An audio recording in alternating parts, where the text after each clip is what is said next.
Good morning my dear students. आज हम लोग पॉलिनोमियल्स में ग्राफ को पढ़ेंगे कि एक पॉलिनोमियल का ग्राफ कैसा होता है, उसका नेचर किस तरह का होता है, उसके बारे में हम लोग डिस्कशन करेंगे। जब हम लोग लीनियर पॉलिनोमियल का ग्राफ बनाते हैं तो वो स्ट्रेट लाइन आता है, इसलिए उसका नाम लीनियर पॉलिनोमियल उसका पड़ता है।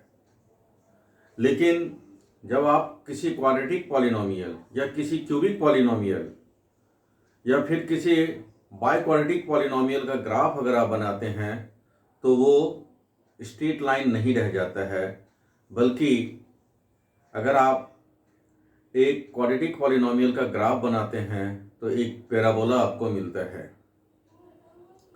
यहाँ देखिए, मैं कुछ ग्राफ की मदद से आपको समझाने की कोशिश कर रहा हूँ कि एक क्वाड्रेटिक पॉलिनोमियल का ग्राफ कैसा बनता है।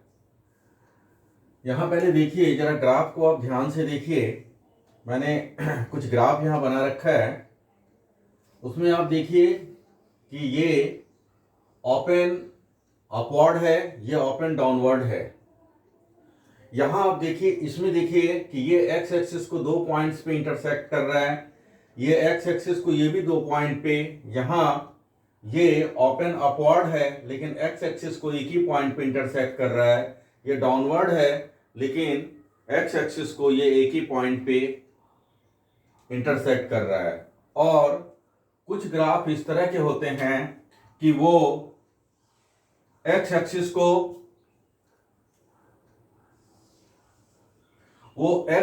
को कट ही नहीं करते हैं। इन सारी बातों का हम लोग विवेचना करेंगे, इसका डिस्कशन हम लोग करेंगे। तो सबसे पहले कि ये ग्राफ अपवर्ड कब होगा, तो हमारा जो क्वाड्रेटिक पॉलिनोमियल है वो है हमारा ax² plus bx plus c। ये अपवर्ड या डाउनवर्ड ये डिपेंड करता है a ग्रेटर देन 0 है या फिर a स्मॉलर देन 0 है। अगर वो a का वैल्यू ग्रेटर देन 0 अगर है तो वो अपवर्ड ओपन होगा। अगर a का वैल्यू नेगेटिव अगर है तो वो डाउनवर्ड होगा। जैसे मान लीजिए कि हम ग्राफ ये ले लेते हैं -2x² प्लस 3x प्लस 4। अगर इसका ग्राफ अगर हम ड्रॉ करेंगे तो ये डाउनवर्ड हो जाएगा। अगर हम इस तरह का लेते हैं 4x² प्लस 4x प्लस 1, अगर ये हम लोग लेते हैं तो ये जो हमारा ग्राफ बनेगा ये अपवर्ड बनेगा। ये तो हो गया कि किसी पैराबोला का अपवर्ड और डाउनवर्ड होने का। दूसरा आप देखिए कि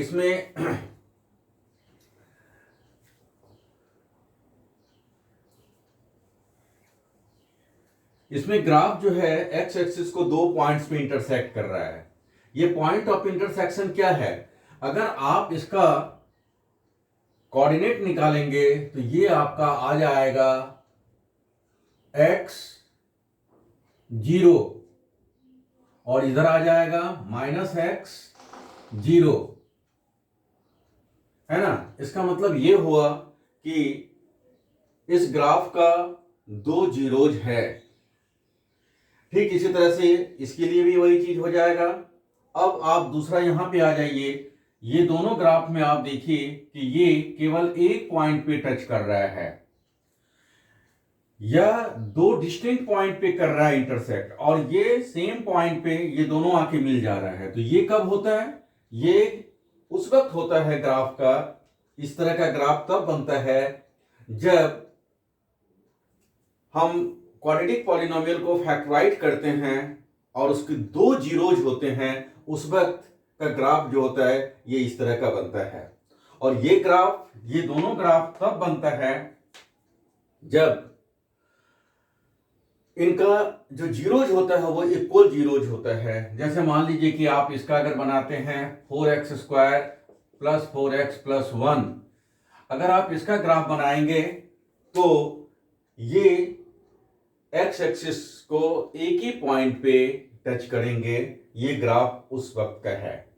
और ये जो मैंने फाइनल जो ये नीचे मैंने डाला है, इसको पहले एक्स से कर दें हम लोग। ये हो गया एक्स ओ एक्स डैश, ये हो गया हमारा Y Y O Y dash. इसमें ग्राफ जो है एक्स एक्सिस को कहीं इंटरसेक्ट ही नहीं कर रहा है। इसका मतलब ये हुआ कि ये उस क्वाड्रेटिक पॉलिनोमियल का ग्राफ है जिसमें कि एक्स के जीरोज नहीं निकलते हैं।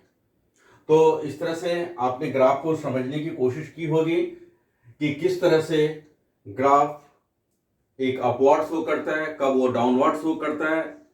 अगर वो एक्स एक्सिस को 2 पॉइंट पे इंटरसेक्ट कर रहा है तो इसका मतलब क्या है कि उसके 2 जीरोज हैं। अगर वो एक्स एक्सिस को कहीं भी इंटरसेक्ट नहीं कर रहा है, इसका मतलब है कि उसके जीरोज नहीं है, वो फैक्टराइजेबल नहीं है। ये हम लोग ग्राफ से ये चीज हम लोगों को पता चल रहा है।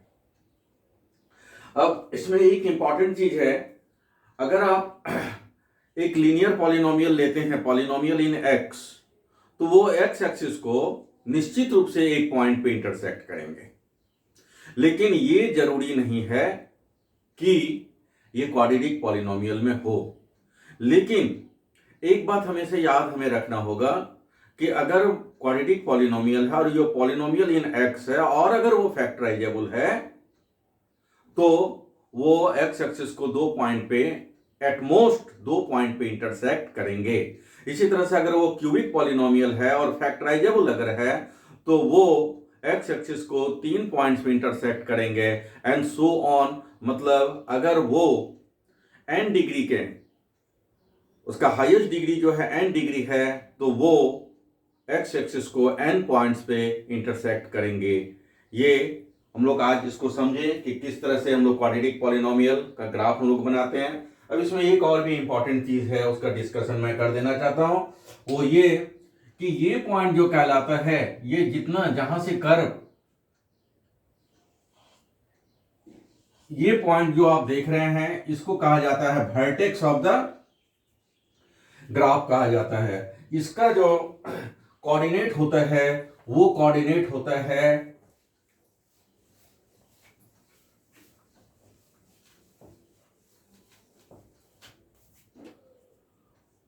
-b/2a और -d/4a। ये इस वर्टेक्स का, किसी भी पैराबोला का जो वर्टेक्स होता है उसका ये कोऑर्डिनेट होता है। ये आप विदाउट सॉल्व करके भी इसको आप निकाल सकते हैं। और इस जो वर्टेक्स होता है उससे अगर आप एक लाइन अगर आप ड्रॉ करते हैं, इसको लाइन ऑफ सिमेट्री कहते हैं। इसलिए लाइन ऑफ सिमेट्री कहते हैं क्योंकि इससे जो पॉइंट्स होंगे वो इक्वल डिस्टेंस पे होंगे। Okay, thank you my guys. जहां आपने नहीं समझा होगा वहां आप कमेंट बॉक्स में डालेंगे। और एक चीज है यहाँ पे कि ये जो मैंने यहाँ पे डी डाला है, इसका मैं उसको बतलाने वाला था जब हम लोग क्वाड्रेटिक इक्वेशन पढ़ते हैं उसमें, लेकिन फिर भी थोड़ा सा जान लीजिए कि डी बराबर जो होता है वो होता है b² - 4ac। इसके ऊपर इसको हम लोग जब उसको पढ़ेंगे, क्वाड्रेटिक इक्वेशन को जब पढ़ेंगे तो इसमें इसके बहुत ज़्यादा हम लोग इसके ऊपर डिस्कस करेंगे, क्योंकि ये हमें बहुत कुछ बतला देता है कि रूट्स रियल होंगे, इमेजिनरी होंगे या इक्वल होंगे, उसके बारे में भी हम लोग जिक्र करेंगे। तो d बराबर होता है b² - 4ac। ओके।